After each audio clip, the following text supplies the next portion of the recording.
تو کیا اسے چھپانا نہیں چاہیے؟ اور جب تم نبی کی بیویوں سے کوئی چیز طلب کرو تو تم پردے کے پیچھے سے طلب کرو۔ تمہارے اور ان کے دلوں کے لیے کامل پاکیزگی یہی ہے۔ اور یہاں دیکھیں، صحابیوں کو کہا جا رہا ہے کہ جب حضرت محمد صلی اللہ علیہ وسلم کے بیویوں سے کوئی چیز طلب کرو تو پردے کے پیچھے سے کیوں؟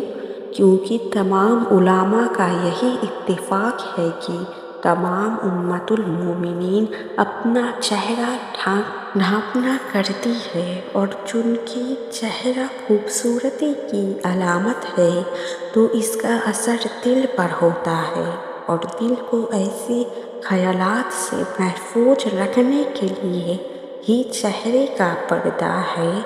اور بہت سے لوگ اس بات سے بے خبر ہیں، بحث کی کوئی گنجائش رہتی ہی نہیں جب یہ بات آ جائے کہ چہرے سے ہی اصل فتنہ شروع ہوتا ہے، اور اسی لیے اس کا پردہ بھی فرض ہے۔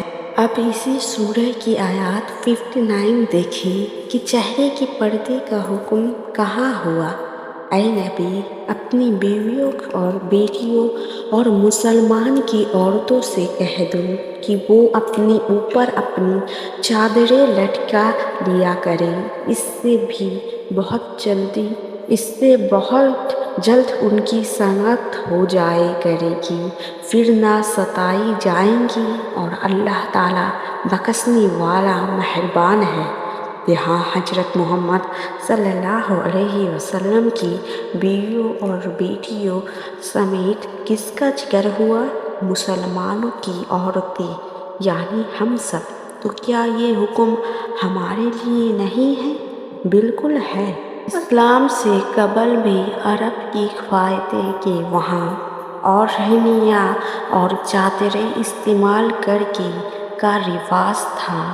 اس حوالے سے ان کی وہاں اوڑھنی تو گویا لباس کا مستقل جز تھا، جسے خواتین گھر کے اندر بھی اوڑھتی رکھتی تھیں، جیسے کہ ہمارے یہاں اکثر عورتیں دوپٹہ ہر وقت پہنے رکھتی ہیں، جبکہ خاندانی شریف خواتین گھر سے باہر جاتے ہوئے ایک بڑی سی چادر لپیٹ کر نکلتی تھیں۔ جتنے اونچے خاندان سے کسی خاتون کا تعلق ہوتا، اسی قدر احتیاط سے وہ چادر کا اہتمام کرتی تھیں۔ البتہ عرب کی خواتین کی یہاں اسلام سے پہلے چہرہ ڈھانپنے کا کوئی رواج نہیں تھا، چنانچہ اس حکم کے تحت خواتین کی چادر اوڑھنے کے ساتھ یہ بھی اضافہ کیا گیا کہ خواتین گھر سے باہر نکلتے وقت اپنی چادروں کا ایک حصہ اپنے چہرے پہ ڈال لیا کریں، یعنی گھونگھٹ لٹکا لیا کریں۔ اسی حکم کی بنا پر خواتین کی نقاب کرنے کا تصور پیدا ہوا ہے، اور نبی پاک صلی اللہ علیہ وسلم کی بیویوں سمیت باقی مسلمان عورتیں بھی شامل ہیں، اسی لیے یہ حکم ہمارے لیے بھی ہے۔ تو لہٰذا ہم سب کو اتنا پتہ ہونا چاہیے کہ عورت کا حسن اس کی زینت ہے۔